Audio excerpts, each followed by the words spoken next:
You're looking at Unrendered on IKTV. I'm Tony Regisford chatting with Professor McDonald. She is the principal of the Open Campus, University of the West Indies. Professor McDonald, talking about the Open Campus, let's move quickly on to the kinds of programs that you actually offer. Okay. We offer certificate programs, we offer diplomas, we offer degree programs, we offer bachelor's, we offer master's, and we do have a plan to offer postgraduate in some of the areas through the online, but we do take in a few research students based on our capability to supervise.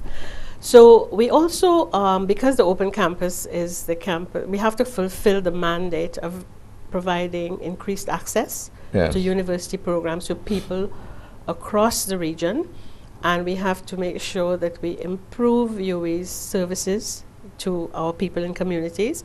We have to bring the university to people, and in fact the way I was discussing before, by the virtual access, is one of the ways we do that. But the other way is that we have to make it possible for them to have pathways to higher education.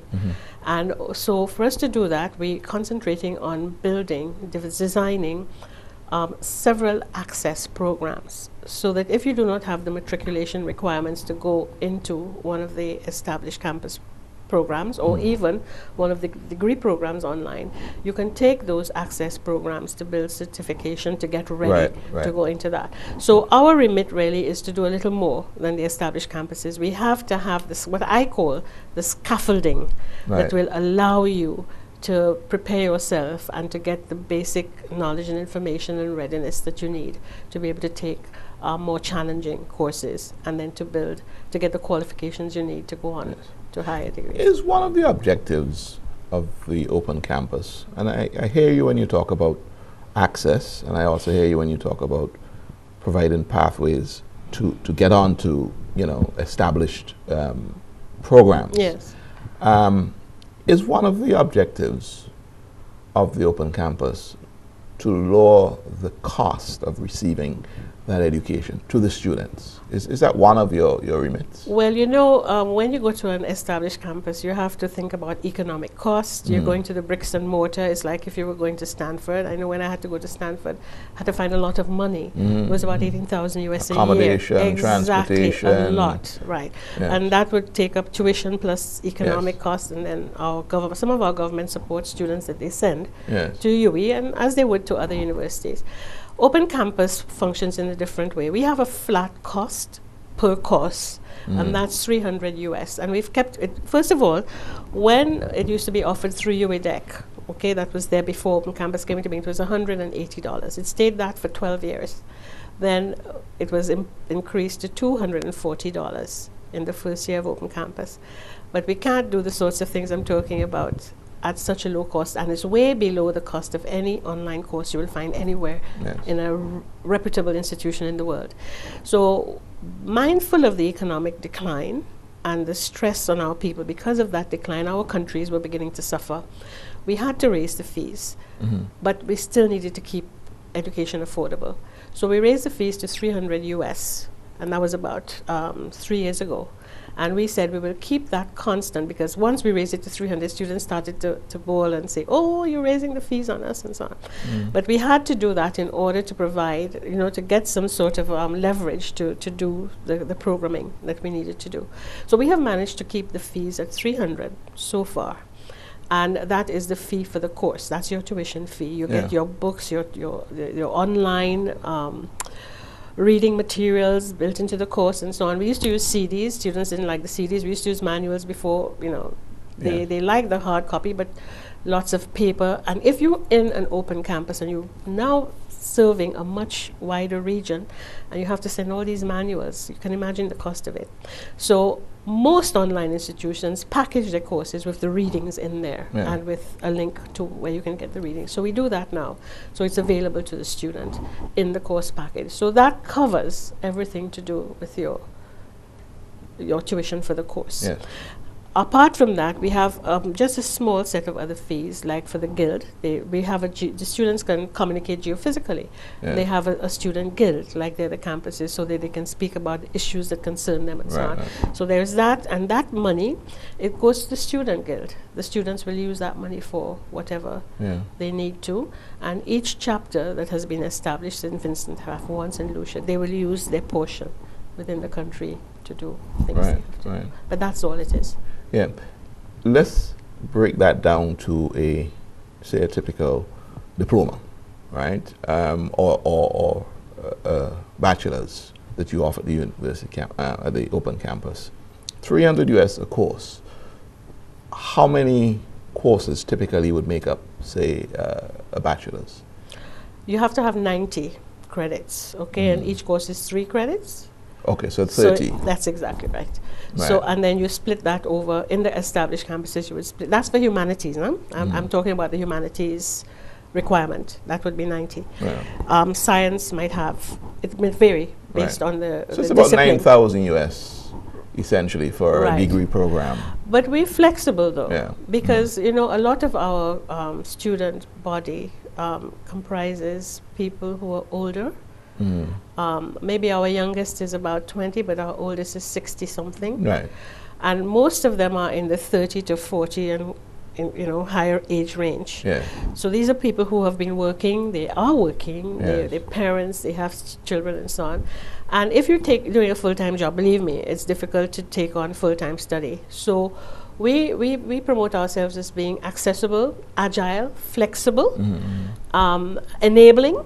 Those are key terms we use to describe ourselves. So the flexibility we offer is that you can take one course. You can just take one course and work through it and finish it, okay? Or you can, if you think you can handle 3, you can do 3. Right. But that takes you towards the completion of your degree. Right.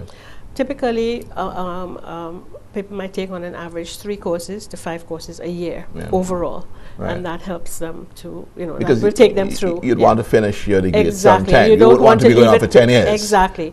But then if in a semester you're having a lot of difficulty, you don't want to drop out, you say, listen, I can just take one course, so let me do that. Yes. What is the demand for? What is the demand? Yeah. Our online programming and the demand on online programming has increased since I started. When we started in 2007, it was about 4,000 students. Now we are 6,500 growing. That was last year. And the numbers are higher this year. Apart from that, that's for online, strictly. And that would be from the range of all the courses from ASC, associate, to masters that we offer. Okay? Yeah. In addition to that, we have about another 19,000 students who take courses across our centers. Short courses,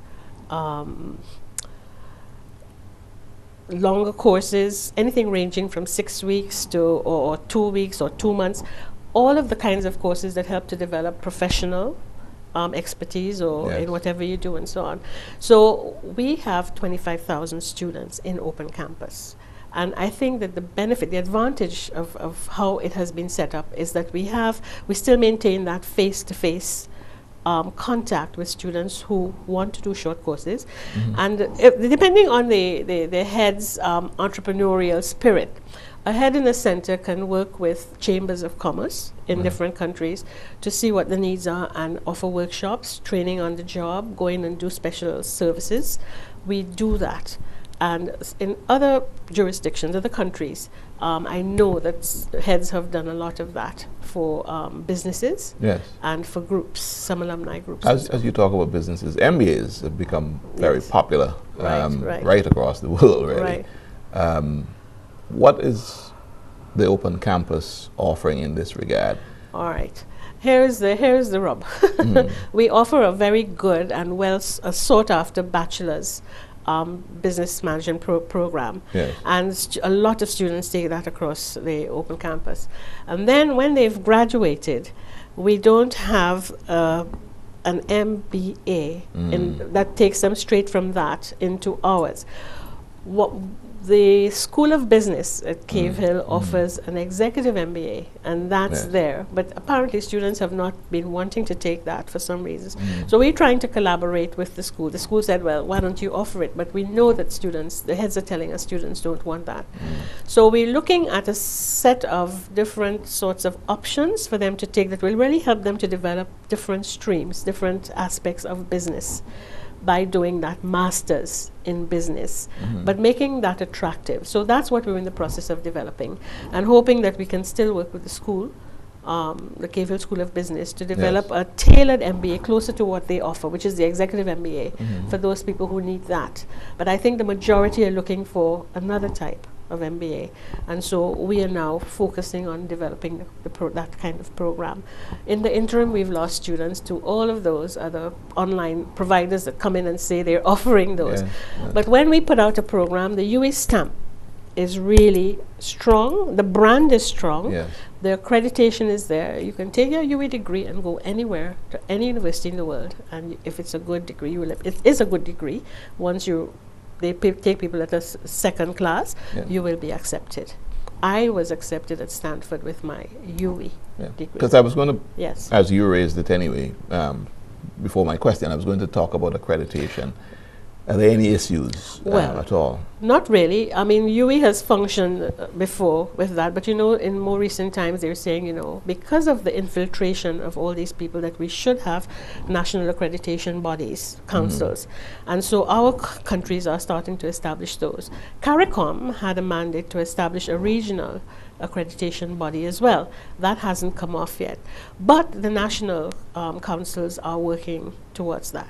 Open Campus has already been registered with all of the national councils across the region. They've accepted us, and UE has decided to put itself through that accreditation thing, so there's no question about it. Mona has been accredited for 7 years, because that's the maximum you get, because they want to come, councils have to make money, so they want you to go through the process again for 7 years. Trinidad has been accredited. We have just finished our accreditation exercise in the Open Campus. That's in December. And for us to do that, we had to undertake a self-study, look at every aspect of our operation to determine what was working, what was not working, what were the gaps, and how we would deal with it. And we had our accreditation visit. Now that visit is undertaken by, I guess, scholars from international institutions, plus a couple of representatives from local. And we went through with the Barbados Council. And we went through that, and they gave us a self-report, and we're now waiting for the council to tell us how many years, they'll give us. But it was a very wonderful exercise, because it helped us to critique our own selves. Young as we are, as an open campus, I think it was a good exercise. It was kind of something we had to rush to do, because we were just starting, but it was good, because we've been able to develop an action plan for the next strategic plan going forward to determine exactly what we want to focus on. How closely do you work, and this is probably not just for the open campus, but the University of the West Indies period, how closely do you work with, say, let's use as an example, a community college here in St. Vincent, because this is where you're drafting most of your students from. How closely do you work with them? And my second part of the question is, as we talk about accreditation, we talk about courses, these community colleges, or the one here certainly, itself offers or attempts to offer diplomas, etc., on its own, which may or may not be a duplication of what the open campus is doing. Okay. So which one do you want me to take as the last one? Anyone. Okay, well, let's take the first one. UE has traditionally offered support to community colleges by making its programs available, courses, through a franchise arrangement. So that it will offer, for example, a level 1 program which the college will teach fully and offer it. It's a UE level 1 program, say in English or literature or something. And UE works with the college to do the setting of exams. The college contributes to that and so on. UE did that as a developmental thing for colleges, okay? And some colleges want to go on to level 2. In some instances, they have done that or not.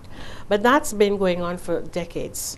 And at this stage, I don't know. I think we need to revisit the whole business of the franchising, and to see how we can provide support in other ways for the colleges. And that's what we're looking at now.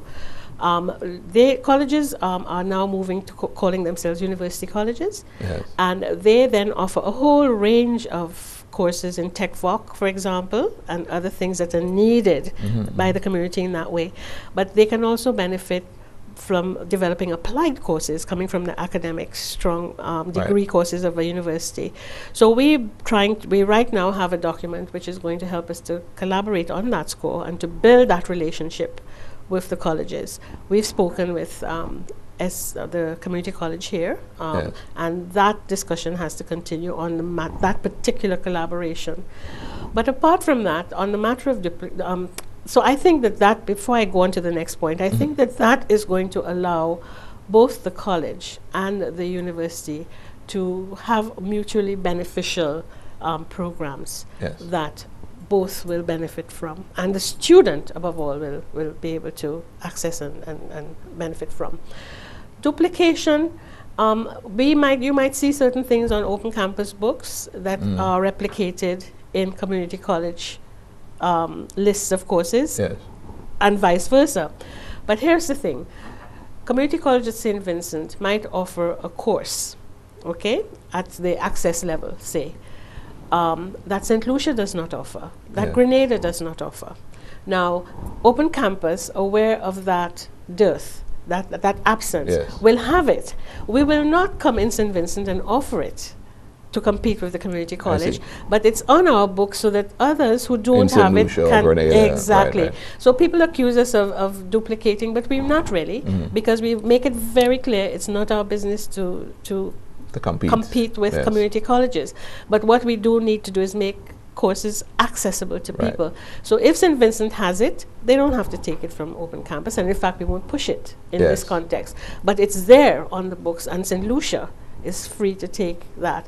What's ideal is, or what I'm trying to push, is if we can have some of the colleges use our platform and repurpose some of these courses that they exclusively say in St. Vincent and not existing elsewhere. Let's repurpose them, work together, collaborate, put them online and put them on our platform. We will put them out far and wide for the community college. Other community colleges will benefit, and the local college will make some money off it. We'll just make a little bit for helping to deliver, but it builds a strong tertiary networking system that will help our indigenous university to work with our community colleges to build our system.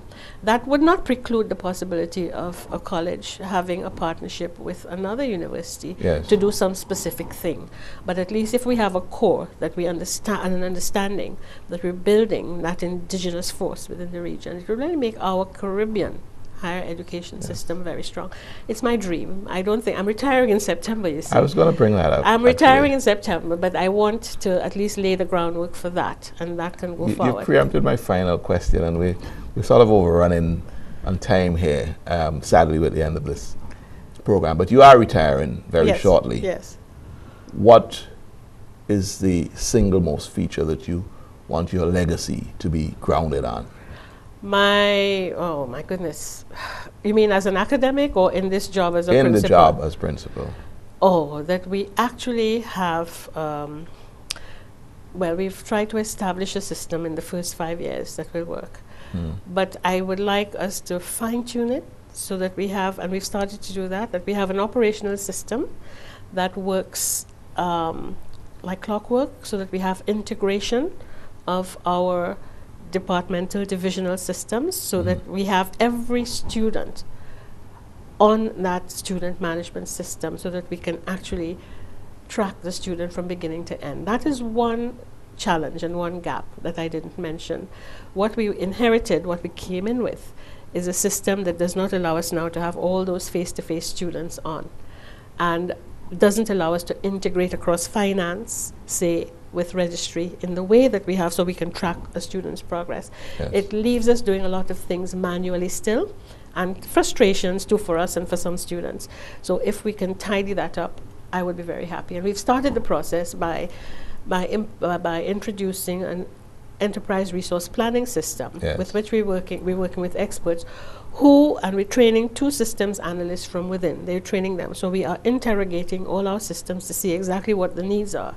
That will help us to facilitate that integration, and then we are going to source and implement a system that really can help us to expand our footprint globally and to give much better service across the region. Professor, my final question, and please be brief in answering it. You are retiring as principal of the Open Campus. Yes. Does that mean that you are going into the background and you're not going to be available as a lecturer at the university? Not as a lecturer, I don't think. I mean, I give lectures. I have a public one to give in Trinidad in April. Yeah. And I will do that sort of thing. But I still do my research, what I was talking to you about. Yes. And I have a big project that I really want to publish the results of, because I really want to show that how we teach English can really help our populace in the Caribbean. And I know that's your passion. It doesn't matter if you speak French Creole as a first language. You have the opportunity to do anything you want in the world and to master any language. And if you can master 2 in your youth, the possibility of mastering 3rd or 4th or 5th is much easier. And that's how we have to look at it. So I want to do that project, and also to write my own creative writing, which is what I do otherwise. Professor, it has been an absolute pleasure having you on the program. And I thank you so much for having me. I want to wish you all the best in your retirement. Thank you so very much. I'm sure I'll hear more about you. Well, hopefully. I'm sure. You've been looking at Unrendered. My guest was Professor Hazel Simmonds McDonald. Jomo Thomas is up next with Plain Talk.